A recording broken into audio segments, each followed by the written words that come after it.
Good afternoon, everyone, and welcome to the end of August meeting of the Regional Operations and Safety Advisory Committee at the Capital Region Transportation Council. First item on our agenda is introductions. Let's start online. And I will try to keep track of who already introduced themselves. So Ethan, would you go first? Sure. I'm Ethan Warren. I'm a planner for CDTA. Thank you. Corey? Carrying fire. Corey Hopper with Cambridge Systematic. Thank you. Matthew? Hi, Matthew Rowe at Stantec. Matthew, are you going to need to share your screen? Okay, I didn't know if you were here because you needed to share something. But No, I'm just listening in mostly. Thanks. okay, great. Siobhan?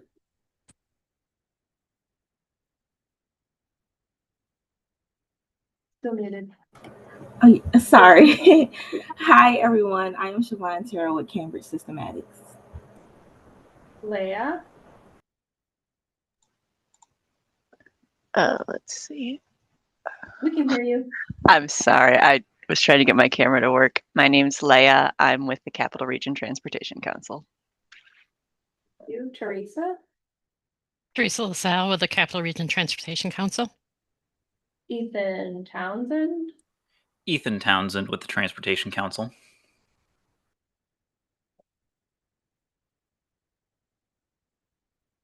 And Jill?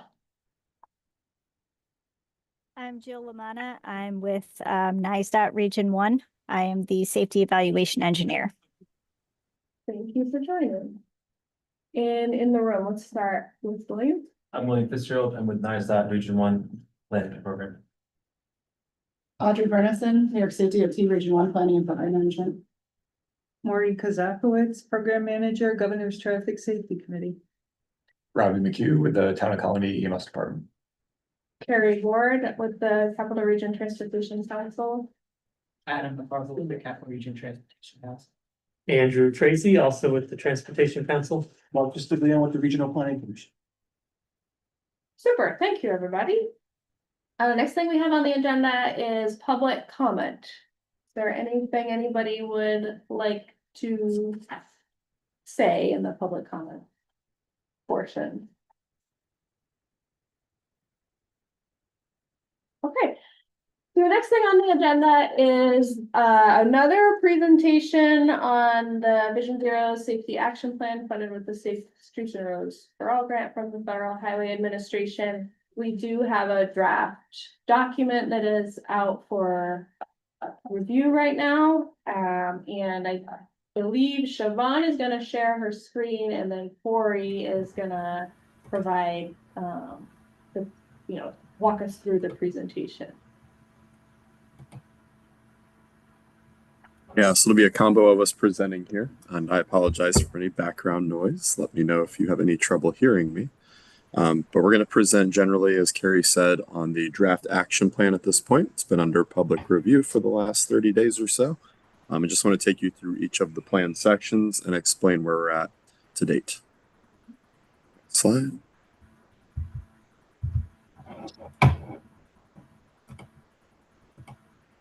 Just the participants box, you can move them. In the center of this participants box, you can move them. In the center of the screen on the slide. Yeah, there you go.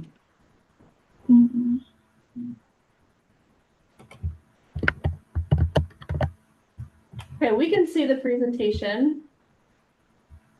That doesn't appear to be progressing. Oh. Yeah, let me stop sharing and try one more time.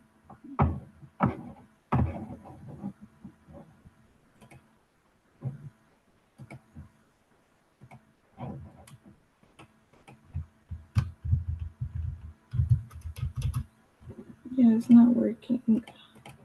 Oh, there it is. Okay. Okay, so hi everyone. So we are here today to give a high-level overview of the Capital Region Safety Action Plan. So the goal of today's presentation is to give you that high-level overview, to answer any questions that you may have about the plan, and to also share the goal of the plan with you today.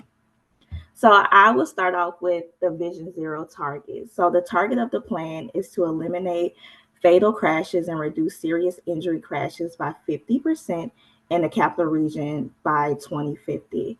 So I have this graph also displayed on this slide, which shows the 5-year fatality trend in the capital region. So as you can see that from 1979 to 2023, there has been a downward trend of fatalities in the capital region. So our analysis concluded that by 2050, all of the crashes should be zero by then if we continue to follow this downward trend. So the following slides of this presentation will outline how we reach that goal, the analysis that supported this plan, and our outreach process of it. So this slide also displays the plan components of it. So if you get your hands on the draft plan, which is on the project's website, these will also be the chapters of the plan and how the information is organized. So first we have engagement and collaboration. So the process of collecting feedback and engaging with community residents and stakeholders have been very collaborative.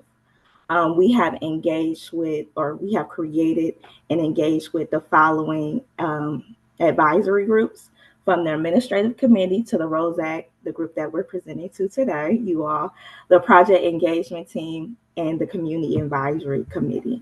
So the project engagement team and the community advisory team, both of those groups are comprised of community residents and stakeholders. So we shared every component of the plan with them to get their lived experiences and to get some feedback from them. The administrative committee, we met with them bi-weekly to share the updates of the plan, and they're the ones who have provided more of the consistent feedback to guide the evolution of this plan. So like I mentioned before, our engagement strategy has been extremely collaborative, and we have engaged with different stakeholder groups, as well as we have engaged through multiple mediums of communication, such as the project website, our community advisors, which is a part of our engagement team. We have developed focus groups, such as engaging with transportation bureaus, transportation boards, and local municipalities. We have held public workshops throughout the capital region to continue just to collect feedback and to adhere or to include the lived experiences of the stakeholders and the residents in the region, and make sure that our analysis is really aligning with what's happening on the ground. So I have a couple engagement highlights. So our project website, which has been the central hub of communication. So like I mentioned previously, our plan, the draft plan, is currently on the project website where it's undergoing public review. So you're able to review the draft plan in its entirety right now from the project website. So throughout the project, we had a little over 3,000 unique visitors to visit the website, over 6,000 page views, and we have collected 430 unique data points on an interactive map, which is very good because 430 people or 430 collections of data, that tells us that people have had a lot to say about this project, and they wanted to highlight some of their pain points and make sure that we address it in the plan. So like I mentioned before, another medium of communication and to collect feedback has been through public workshops. So we had 3 rounds of public workshops, and each round consisted of at least 4 in-person workshops throughout the capital region, and it also included 1 virtual workshop. So round 1 of the public engagement workshops consisted of an introduction to the Vision Zero action plan. We outlined our regional crash trends. And we also, for all of the workshops, invited the public to share concerns and ideas for improving safety. And then we also had held focus groups. So we held 12 focus groups throughout the region. We have held one in-person focus group at the Washington Avenue Branch Library in Albany. We have also engaged and held focus groups with traffic safety boards in Saratoga, Albany, Schenectady, Colony.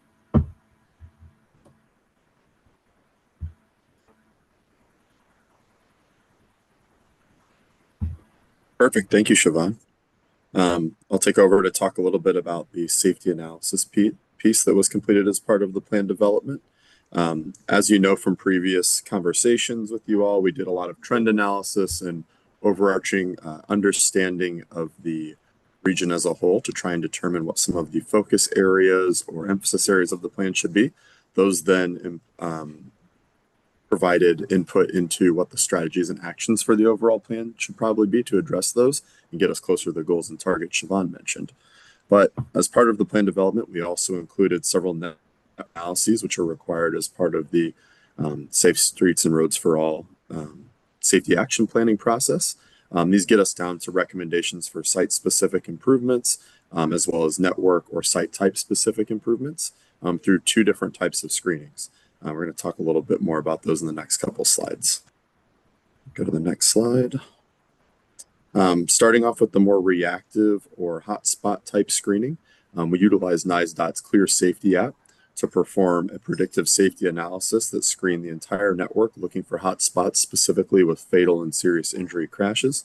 You can see here there are quite a few number of roadway types that are compared in an apples to apples comparison with their peer sites to make sure we're getting the highest fatal and serious injury overrepresentation for different types of roadways, so that we're also comparing, not comparing our congested urban locations to our maybe less traveled rural locations. They each are compared to sites that match their level of traffic and their type of location.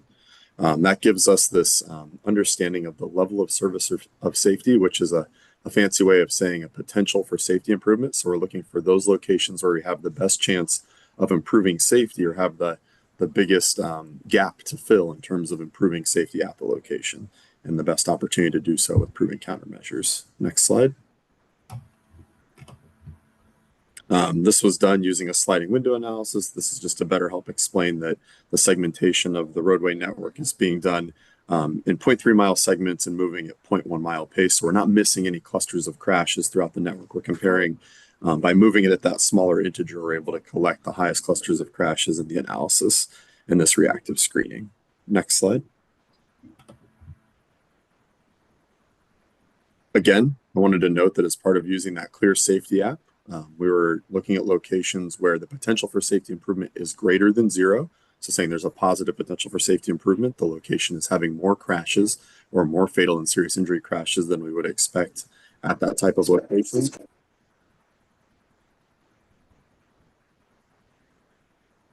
Sorry for the noise.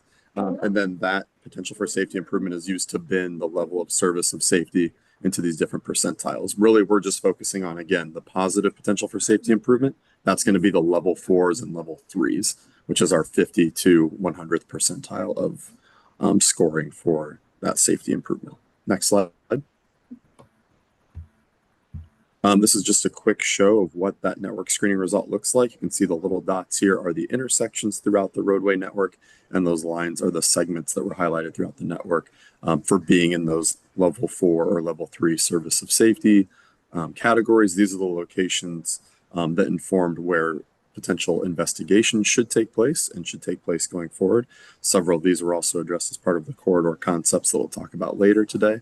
But this is essentially our reactive priority network that was determined based on this.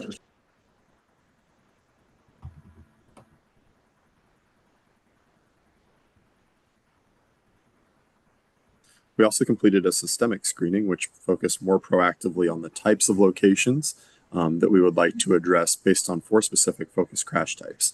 At a high level, we start with the same focus crash types that we do with New York as a state: intersections, roadway departures, speed-related crashes, and pedestrian crashes. From there, we look to find which focus facility types have the highest concentration of fatal and serious injury crashes for those specific crash types. And then once we have those focus facility types, we screen them to determine the correlating risk factors on that facility that are leading to that specific crash type. And what that's going to do is to help us determine if things like roadway width or shoulder width or curvature, speed, traffic have any impact on the types of locations that are most likely to exhibit fatal or serious injury crashes across our focus crash types in the future. And then we screen the network back to try and find those risk factor locations so that we can address them with countermeasures. Next slide.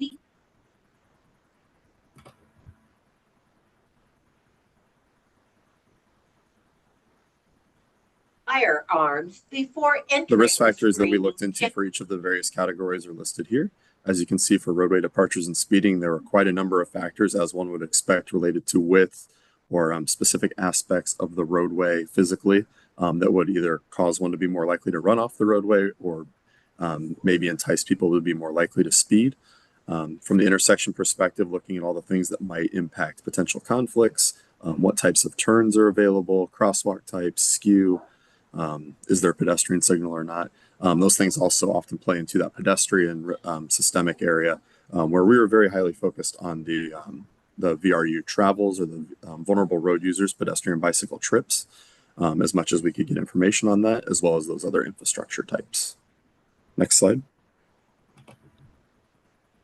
This is just an example of what that correlation analysis looked like. So once we got that list of risk factors set up, to determine if there was a correlation, we looked across those various lane miles of the focus facilities and determined if there was an overrepresentation in any of the various factors. So in this case, showing that a shoulder width somewhere between 1 and 4 feet was where we kind of found that sweet spot or overrepresentation per lane mile of our rural minor collectors.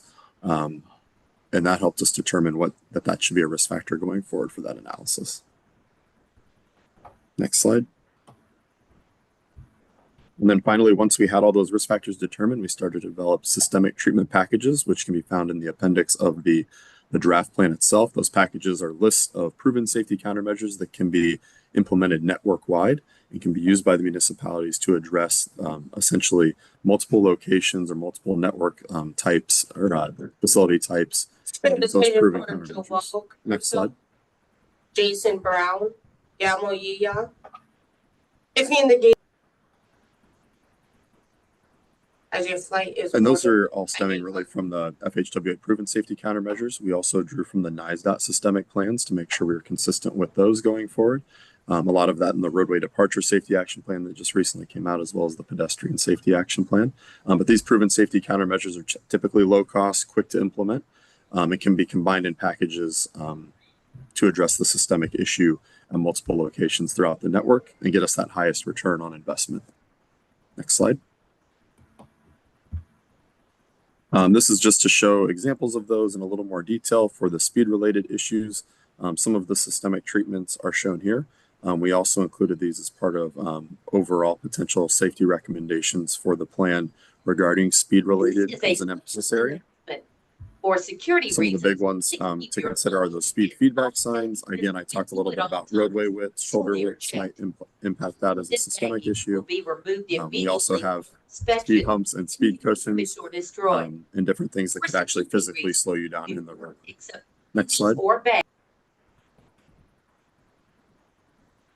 From the roadway departure side of things, it's a lot of signage and striping, trying to alert drivers that a curve might be there, or that there might be you might need to slow down while heading into a particular movement. Those are some of our usual systemic suspects. You want to be able to utilize these low-cost proven countermeasures as much as possible before we start to consider maybe some more of the more expensive or more resource dependent options, such as shoulder widening, such as things that are going to require concrete or changes to the actual physical roadway. Next slide. Here's a list of some of the potential systemic intersection improvements. Again, it depends on if this is a signalized intersection versus a stop controlled intersection. We also have things such as a roundabout included in the plan as a potential recommendation. That's probably less for systemic approaches and more so for our priority locations that came out of the hotspot screening, but nonetheless something that the council still wants to promote as proven countermeasures and something we want to utilize going forward. There's details about each of these in the plan as well. Next slide. And the final one here is for the pedestrian safety recommendations. A lot of this, again, signage and striping opportunities, what we can do to make pedestrians more visible, make their crossings more visible for oncoming traffic. But there are also opportunities to separate their movements in time and space using different signals such as RRFBs or pedestrian hybrid beacons. So we'd like to make use of those as much as possible as well, where it makes sense, definitely where we have our higher VRU travel volumes, and make sure that we're trying to separate those movements as much as possible, noting that the conflict between pedestrians and vehicles are most likely to end or have a higher likelihood of ending in a severe injury. Next slide. Alrighty, and then jumping into the underserved community analysis, this definitely drove a lot of the decision making in terms of helping us come up with places to do concept development or site investigations with that priority network. Next slide. This was building upon a lot of the environmental justice and types of analysis that the council was already looking on. It plays into a lot of our analysis steps and a lot of how we want to prioritize things. So we utilized a threshold analysis to try and to determine which of these factors should essentially be used or where different areas might be above average or have higher percentages of that than that threshold for the region. And then using an index analysis to try and weight different factors based on our safety priorities. Next slide. Here are the 9 priority indicators that were used as part of this analysis. Again, these were building off of what CRTC was already using in previous plans and previous analysis. So we kind of wanted to stick with those to be consistent. Next slide. This is showing the general thresholds that we were starting with. So these are the regional averages for each of the 9 indicators. Basically, we're going to look for any time that a particular location or particular block group is over that average and try and help pinpoint locations that are over these averages in multiple of these categories. Next slide. And this is briefly explaining the weighting. I won't get too far into the details here, but you can see that some of the scores for where if you're above the threshold, you got a slightly different weighting potentially based on the average. You can see that we doubled that for the low income and minority areas based on their importance and how they might impact VRU safety within our priority locations. And then we moved that into a more percentile based aggregation. So we could really focus on that 90th percentile or those with the highest weighting. Next slide. This is the last and final boarding. Please proceed to gate 5 for This is just a breakdown of the various population totals and how they fell into each of these percentiles. All just to say that, you know, again, we were focusing very much on that 90th percentile is where we want to dial in most of our initial attention. But you can also see that there's, even though it's a lower percentage of the population, still a very high overrepresentation in the number of vulnerable road user crashes per residence in those areas in that bottom left part of the table there. And so really important to focus on that 90th percentile because that's where a lot of our crashes are occurring. Next slide. Okay, so now we're going to transition into our policy and process component of the plan. So the project team reviewed local policies to identify additional policies and processes that should support the Vision Zero goal. So we organized the policies and processes into the following categories. So roadway safety management, complete streets, speech management, education, local codes, post-crash care, and funding. And all of these tiers will help us reach our Vision Zero goal. So we also added the following recommendations, such as to establish or hire or appoint someone to become a Vision Zero coordinator to serve as the point person, on this goal, on this plan, and the implementation of this plan to ensure that the goal is being achieved, and as well as situating the ROSAC group, so this body, to serve as the advisory group to ensure that all of the plans, the projects that come from this plan are aligned with the goal. So like I mentioned, we organize the policies and processes into the following categories. So Vision Zero, roadway safety management. And these are the priority policies. Like I mentioned before, so the plan is available on the website and it goes into more detail of additional policies that are listed here. So it's organized in the following categories. So we have the key action items. So that's the recommendation. We have the category on how it's organized, either leadership recommendation to increase transparency with the public, to increase public awareness, or project prioritization, or a countermeasure selection. And then we have the lead agency listed, the agency who will be driving this recommendation and supporting partners. So the first one that we have listed is adopt a Vision Zero policy for the Capital Region. So we actually provided a template for a Vision Zero policy resolution that could be altered to fit the local municipality, as well as it can be adopted by the council to ensure that locally the projects, the planning efforts align with the Vision Zero goal. And we did the same thing for complete streets. So we also have a local complete streets resolution that can be adopted locally to ensure that the municipalities in the Capital Region are working towards the same goal. And then we have additional priorities listed, such as collect vehicle operating speed data through traffic counts and other methods per the FHWA speed limit setting handbook to analyze the impacts in implementing municipal speed limit changes. So that is part of the evaluation category to ensure that, again, the counts, the methods, the plans that are working towards the goal. And that's something that can be led by each municipality, so they can develop a process to ensure that they are tracking this information.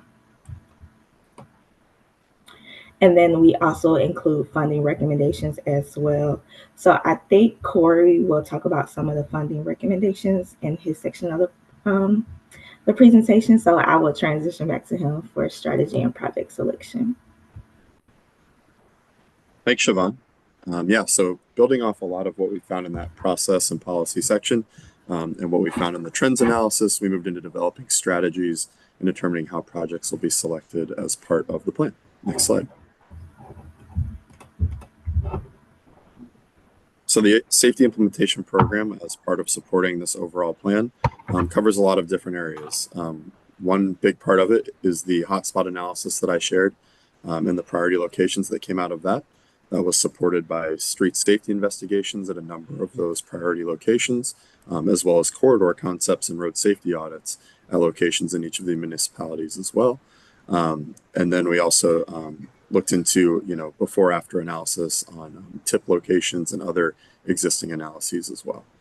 This was also supported by the systemic treatment packages I mentioned. So we're getting a good combination of one, that reactive hotspot analysis and projects for those and recommendations for those, and then the systemic treatment packages that can be rolled out proactively throughout the network as well. Those can take place on state and local roads in both cases. So there's a lot of coordination potentially there with the state that's also taking place to get those locations prioritized and taken care of. And that's more on the infrastructure side. If we go to the next slide.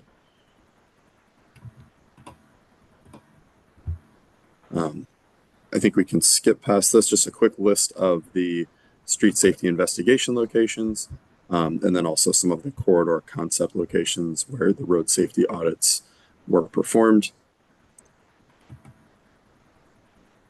Again, here's just another example of one of those hotspot corridor concepts that was developed. This one in Saratoga Springs on Lane Avenue.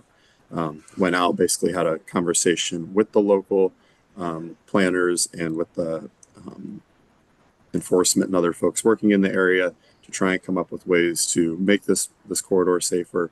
Walked all around the location, got specific feedback from them, used a combination of what crashes we were seeing there, but also what they were seeing day to day. Along with those more infrastructure-based approaches and those network screenings, we also wanted to include a couple key areas. One is safe routes to school, where we can get specific improvements for nearby schools where students are most likely to be walking and biking. Put together some very specific, accessible, and safety improvement ideas. This is mostly around, again, pedestrian and bicycle improvements supported through those pedestrian infrastructure capital improvements. Think about things like crossing guard programs and safe routes to school education as our non-infrastructure improvements to support that, but also different school zone signage, speed management, signage installation as well to help support that and prioritize that. Check carry-on baggage for firearms before entering. Part of this, we also have safe routes to transit. We did a lot of analysis as part of our priority network to determine where the isolated transit stops were, trying to figure out where those most likely mid-block crossings would take place. Again, develop some list of countermeasures to help support that through high visibility crosswalk markings and other lighting investments. And then there are also some more advanced or secondary countermeasures around pedestrian hybrid beacons and RRFBs, like I mentioned before. This is also kind of part of the systemic analysis in determining where throughout the network, what types of sites kind of need these very similar packages or setups. Next slide. The final piece of this is also the, on the non-infrastructure side at least, is the GTSC enforcement and education grants.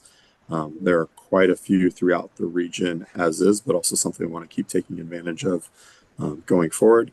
Again, a lot of opportunities to educate folks on different traffic issues, different safety issues, also address things like child passenger safety and community traffic safety. So not just necessarily enforcement opportunities as much as there are also education opportunities as well. Next slide. And Siobhan, I'll hand it back over to you for progress and transparency.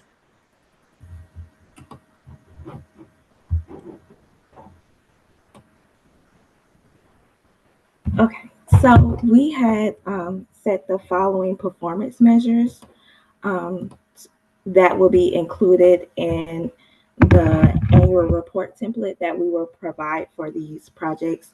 So for, well, as a conclusion of our analysis, we had determined baseline data markers that we could track to help us stay on our target of 0 fatalities by 2050, a 50% reduction of serious injuries by 2050, and then also for the ratio of fatalities. So the baseline was 3.26, and then we set a target of 1 by 2050.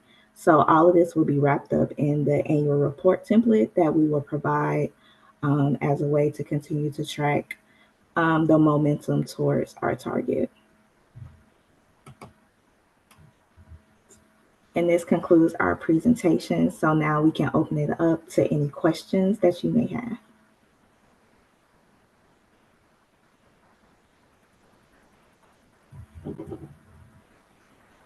We do have one in the room here, Mark. Yeah, Corey, where you're flying to? Yeah, apologies for all the fun noise coming in through the background. Happened to be flying back to my alma mater, Ohio State, for the big game on Saturday. I'm going to see some friends before that, but naturally had to get to the airport before the meeting so that I wouldn't miss the flight if I left after the meeting. So apologies for the noise. Kudos on the multitasking. Yeah, sorry about that. In terms of the education component, you know, thinking about my uncle at Thanksgiving complaining about the school speed zone cameras, there is, I think, a slow acknowledgement among the general public that slower speeds and particularly digital enforcement in school zones is a good idea. So does the plan make any recommendations other than the sort of education grants about more public facing communication about the benefits of and the, I guess, results of what we've been seeing in those school zones? Yeah, there's a little bit more in there about general speed management education. Definitely a big piece that I know we wanted to take on as part of this plan. We actually did speed limit studies throughout the entire region to try and figure out where we could lower speeds to 25 miles per hour. And so it's a very big piece of the plan. It's a very big piece of the safe system approach. So it's in there multiple times in several different ways, both infrastructure and non-infrastructure. Thank you.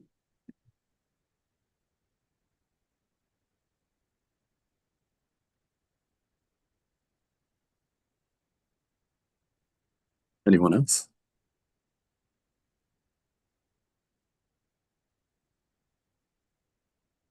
I guess, Corey, I'll just make a comment. And reading through some of the appendices, I think it's great that you've got the priority areas, but maybe if it would be possible to detail what some of those intersections or hotspots are. There are certain maps, for example, page 1-27 of the appendix, figure 1.9. You've dropped pins on a map of multiple counties and really trying to zoom in on a PDF. It's a pretty large area, so if there could be references to the specific pin that is mentioned, so that might give the local municipalities a little more granular data to go back at, and maybe even, well, it's good that we're looking at the 90% or greater threshold, but the 50 to 90% area too, that would give the smaller communities more data to, if they have jurisdiction over their area, they can dig through to make sure they're addressing the 90%, but they're also addressing the 50 to 90%. Absolutely. And so we have two resources right now. We have our online safety data dashboard that has some information on some of those percentiles, but there's also an interactive map for the priority locations that we are sharing with Jerry and the Transportation Council that can be made available to each municipality. So you can zoom into your specific locations, figure out details about it, figure out why it was ranked highly, and then be able to adjust it that way. So something beyond just a PDF static view. Yeah, thanks, Rob. Yeah, I think that is something we can put up somewhere online. Okay.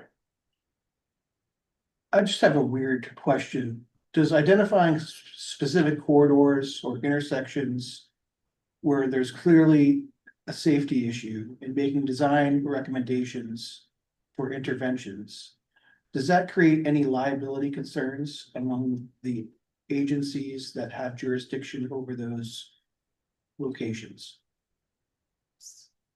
Does anybody who feels more qualified to speak on legal issues want to answer that question? It shows that we have a plan to address those issues. Siobhan, did you put your hand up to answer that? I see a hand on your, oh, that's my hand? That's good now. Well, I mean, I don't know. I could see we live in a very litigious society, and if the plan is out there with interventions identified and a fatality or injury happens at a location, I don't know, just throwing it out there. I've heard that. Is the first step in getting funding, though, to address the issue. So if you don't make a plan, how do you address the issue? Okay, Andrew. Hey there, can you guys hear me okay? Yes, thank you. Yeah, I just want to chime in because we have the same issue. I mean, from a HSIP standpoint, I think we have some wiggle room because it literally says we have to analyze all public roads. And DOT has never done that because of this situation where we didn't want to identify like a pill on a local road that then puts you guys on, some town on notice without the ability to address it, So we are kind of thinking about some different ways we could do this where we could do that network screening, but back it up with the funding. So we have a list of, locations that come out. This is like our annual work program for DOT, but we could do it where we analyze all the public roads and that would identify these, priority locations for HSIP anyway. And as long as we provide the funding, I think, which we're talking about doing, maybe have our consultant, we have term agreements with design consultants that can put together the safety investigation and all the documents to then, provide to the STIP tip process. So that's what we're kind of just tossing around is, if we identify these, but also provide the money, would that be something people are into? Maureen? Just from a GTSC funded perspective, I know a lot of our enforcement grants, we don't want our grantees to limit themselves to a specific intersection. Because so many of the roadways or the corridors are the ones at high risk. And by the time enforcement gets to actually pull over, if in fact it's a speeder, or respond to a crash, the causative factor may have happened on a corridor, not necessarily where the crash occurs, if that makes sense.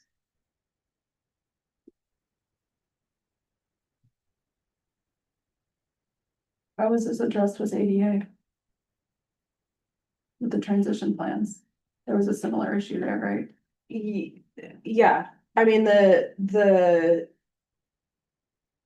have no legal, You're not a lawyer. I'm not a lawyer. Right, good answer. But And my what do understanding, you there think? was a legal research digest that specifically applied to pedestrian infrastructure, and evaluation for ADA compliance that spoke to, basically protected agencies, in the context of a transition plan, from doing them. I mean, the other motivation for the transition plans was that people were getting investigated and being forced to sign consent, or, I forget what they were called, but basically being forced to sign agreements with the Federal Department of Justice that said that they had to bring everything into full compliance within 3 years, regardless of the funding implications on the rest of the services that the municipality was providing. So that was really scary, for some of our municipalities that have a lot of sidewalks, that are old and in disrepair. So that was that motivation, I think, helped to make the decision to request the funding from us to do those transition plans.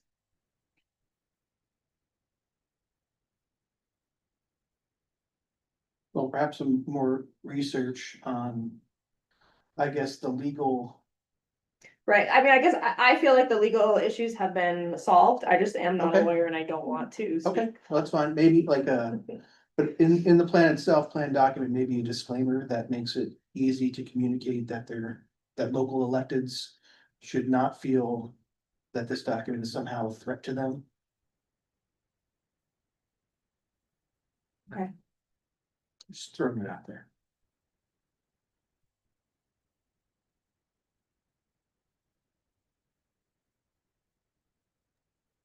And I know, Carrie, we've already got some language in there generally stating, these are considerations, these are recommendations. So they're not as binding in that way, but I think it'd be relatively easy to change the upfront disclaimer to also include that locals are not necessarily required to immediately improve or implement improvements at those locations in some way. I'm not sure what the legal way of saying that, the best legalese way of saying that would be. Yeah, something Corey, along those lines. FHWA has told us before that that the screening process and everything that you're doing for, to find the priority locations, that's protected under whatever the law is there. Because we're required to kind of, at least for HSIP kind of stuff, we're required to identify these priorities. And so we're protected from, the ones that we've identified but didn't treat because we don't have enough money for, So as long as we're following that process, they're good with that. But it may be something to think about. Good point. Standard.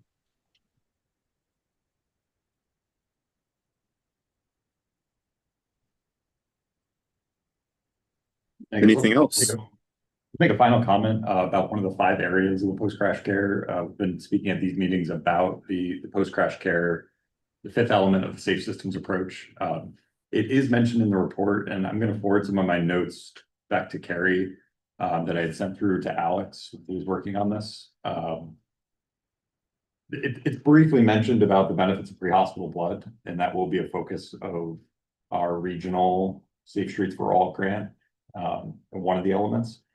I would just say that there's maybe adding a little bit more detail around the benefits of pre-hospital blood in post-crash care, the feasibility of implementing it throughout the region. Because I did see the director of the Bureau of EMS, Ryan Greenberg, was on the call too. So I figured I'd just highlight that it is mentioned in the report about sustainability, future funding sources, and if it could be, it's mentioned in the report, a funding element through Department of Health. So just to put a little more detail into that section.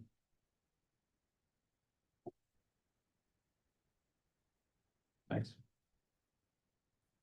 So for the uninitiated, post-crash blood is actually blood you bring to the scene of the accident. Yeah, right now, just about 200 EMS agencies across the country carry a blood product. The statistics are pretty staggering in the benefits of it.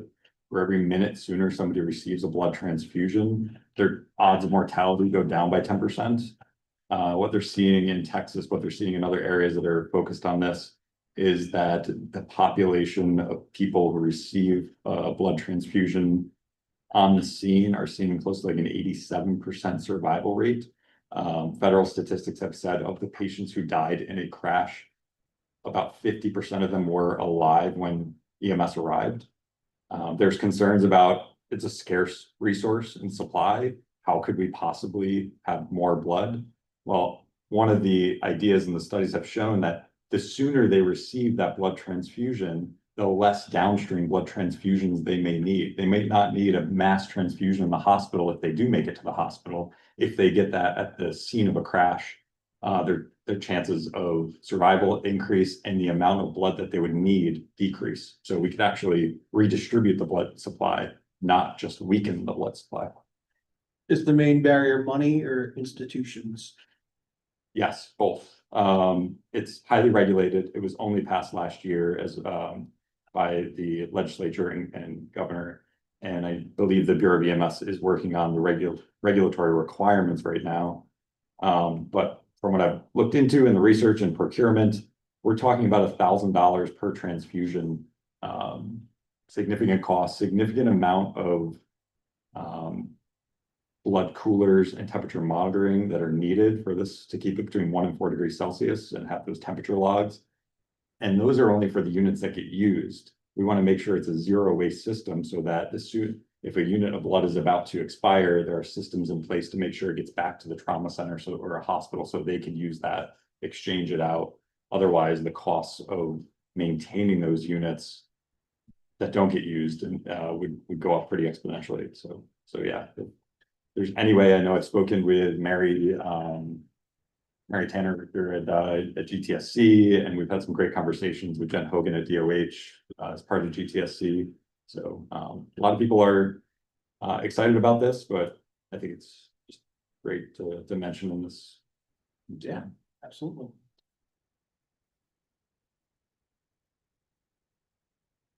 And Ryan, feel free to chime in if I said anything that you wanted to correct.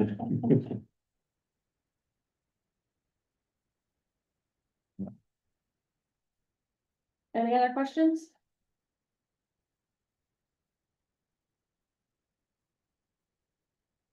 Go Buckeyes. All right, thank you, Corey and Siobhan.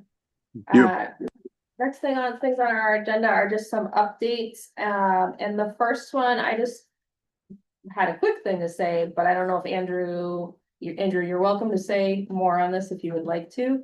The first thing I have is the roadway departure safety action plan solicitation. Just because I wanted to note that it is our understanding that we're anticipating another solicitation for those funds to be released. Andrew says thumbs up. Okay. And then the next thing, the InMotion Metropolitan Transportation Plan, that's InMotion is the name of our, it's basically the long range transportation plan. That is out for public review right now. yesterday, we posted an updated version that we're calling the stylized version. And comments on it are due on September 3rd, which is next week. The next thing, Andrew, is the 2025 to 2030 Transportation Improvement Program. Yes, I can provide an update on this. The Transportation Improvement Program is the list of projects receiving at least partial federal funding in the capital region. We've been hard at work the last year preparing an update to the Transportation Improvement Program. And at our June policy board meeting, the policy board formally adopted the TIP for our metropolitan planning region. Since then, we've been working with the state to roll up our region's TIP into the statewide TIP, which is expected to go live after the beginning of the next federal fiscal year on October 1st, so probably mid to late October. The new TIP will go live. That'll cover all the projects receiving federal funding from FY25 through FY30. So take a look at our website to see the final adopted TIP listings, and we will keep you apprised moving forward.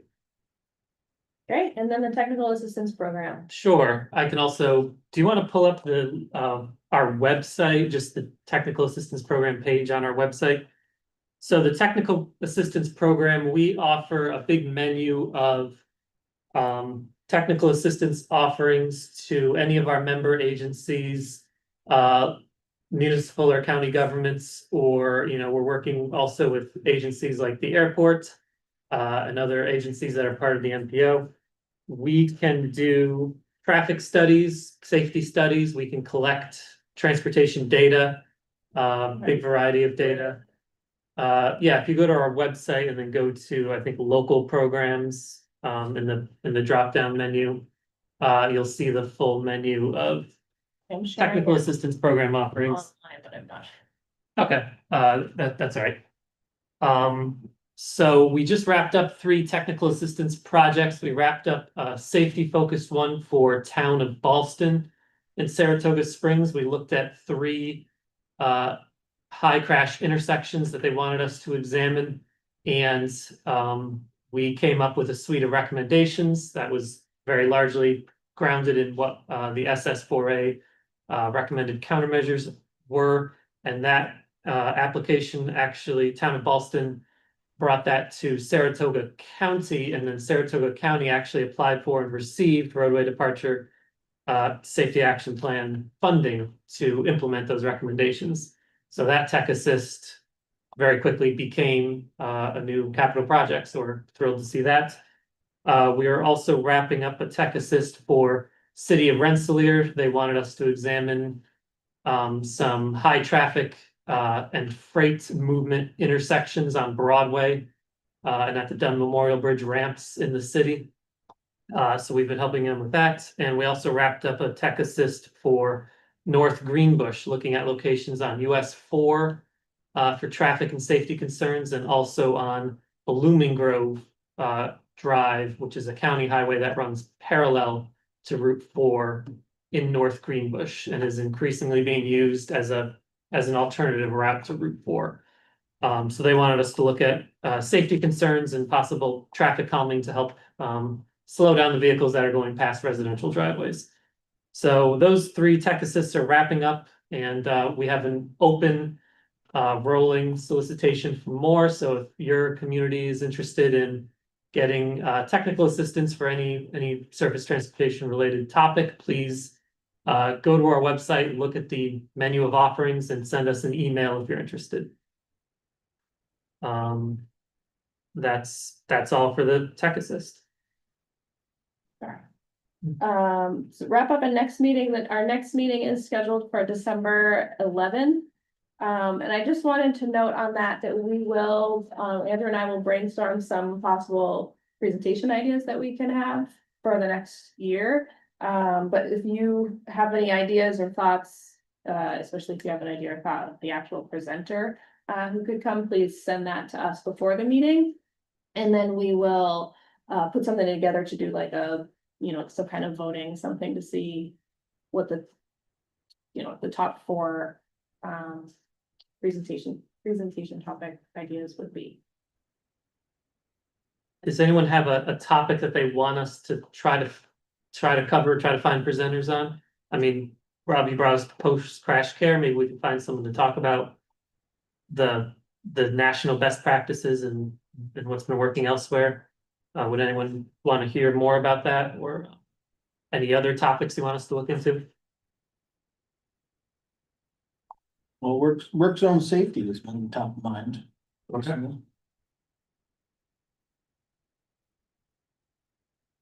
I was going to reach out to DOT. One of the new TIP projects is a new set aside for traffic signal operations and for signal timing and advanced signal control. So I was going to ask DOT to maybe talk about that and what they're going to do with that funding as well. Maybe they could also mention the inventory conversation we had around what are the capabilities of these signals? Are they V2X compliant to create priority preemption? Right. Yep. Yeah, that would be great. They could just talk more generally about all their signal technology. So if any ideas come to mind, if there's anything that you want Carrie and I to try to find presenters on, let us know. You know, we'll need a topic to talk about every 3 months. So if it doesn't make it to the next meeting, maybe one of the 2026 meetings. So just let us know.